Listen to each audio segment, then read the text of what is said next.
Assalamualaikum dan salam sejahtera. Saya Yoyo Ain Laina Baharudin dalam Dunia 11 Pagi. Lebih 1,500 pelanggaran gencatan senjata berlaku di timur Ukraine dalam tempoh sehari. Jumlah itu adalah yang tertinggi tahun ini. Demikian dakwaan pemerhati dari Pertubuhan Keselamatan dan Kerjasama Eropah OSCE. Dalam laporan yang dikeluarkan semalam menyebut hampir 600 pelanggaran direkodkan di Donetsk, 975 lagi di Lugansk. Sebahagian daripada dua wilayah itu dikuasai puak pemisah yang didukung Rusia.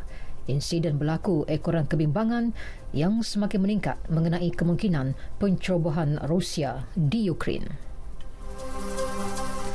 Ekoran kebimbangan serupa juga menyaksikan NATO memindahkan keluar kaki tangannya dari Kiev ke Lviv dan Brussels, Belgium. Menurut Ketua NATO Jens Stoltenberg, tindakan itu bagi menjaga keselamatan pegawai dan kaki tangan mereka di Ukraine. Bagaimanapun, pejabat NATO di ibu negara berkenaan tetap akan beroperasi. Bilangan yang dipindahkan tidak didedahkan. Sekurang-kurangnya 16 maut akibat ribut UNES yang melanda Eropah. Ia membadai kawasan di Britain, Perancis, Ireland, Belanda, Belgium, Jerman dan Poland. Angin selaju 196 km sejam iaitu yang terkuat pernah direkodkan di England turut menyebabkan lebih 1 juta rumah dan perniagaan terputus bekalan elektrik. Turut terkesan rangkaian pengangkutan awam. Beratus-ratus jadual penerbangan juga terpaksa dibatal dan ditangguhkan. Di Poland, berikutan bekalan elektrik yang terputus, Perdana Menteri Mateusz Morawiecki berkata kira-kira 1.2 juta akaun pengguna terkesan. Penduduk dinasihatkan agar terus berada di rumah ketika usaha menyelamat giat dilakukan. Sementara itu, mayat anak kapal pukat tunda Sepanyol yang karam di Newfoundland tiba dibawa ke pelabuhan St. John di Kanada. Kapal The Villa di Pitanjo bersama 16 kru dari Sepanyol, Peru dan Ghana karam kira-kira 450 km timur tenggara Newfoundland. 12 daripada kru tersebut masih belum ditemukan.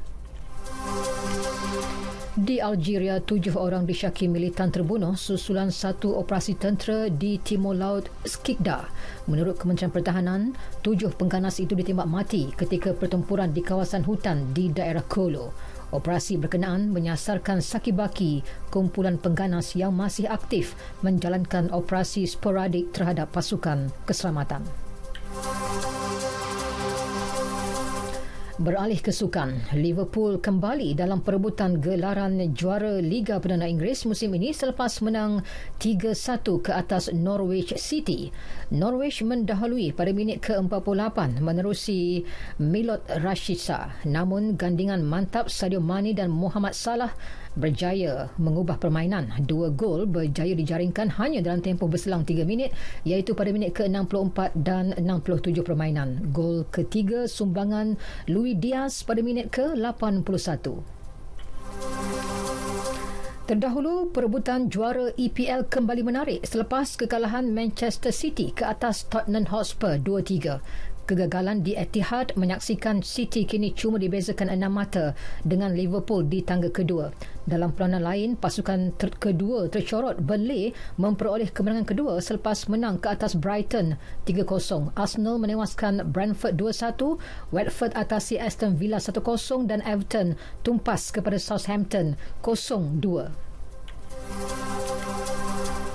Tenis ATP Terbuka Rio, pemain Sepanyol Carlos Alcaraz berjaya mara ke separuh akhir selepas mengejutkan pilihan utama Matteo Berrettini dari Itali. Alcaraz menang 6-2, 2-6, 6-2 pada suku akhir. Sementara itu, rakan senegara Berrettini, Fabio Fognini, mara setelah mengalahkan Federico Coria dari Argentina 6-4, 6-2. Turut layak pilihan ketiga Diego Schwartzman dan Francisco Crondolo. Kedua-dua pemain Argentina itu berjaya menyingkirkan lawan masing-masing.